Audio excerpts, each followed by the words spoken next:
Monica ஒரு காலத்தில் தமிழ் சினிமாவில் ஒரு காலத்தில் பிரபலமான நடிகையாக இருந்தார். குழந்தை நட்சத்திரமாக அறிமுகமாகி பின்னர் கதாநாயகியாக பல படங்களில் நடித்தார். அழகி, பகவதி, சண்டக்கோழி போன்ற படங்கள் அவரது நடிப்பில் குறிப்பிடத்தக்கவை.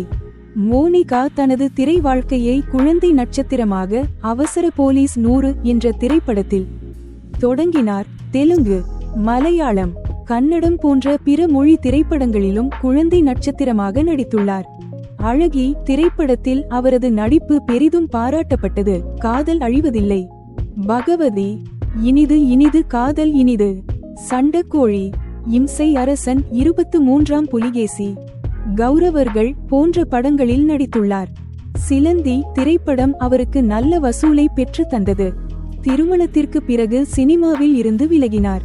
திருமணம் செய்து கொண்டு குடும்ப வாழ்க்கையில் ஐக்கியமாகிவிட்ட அவர் தற்போது அவர் என்ன செய்கிறார், எங்கு இருக்கிறார் என்பது பற்றிய தகவல்கள் இல்லை.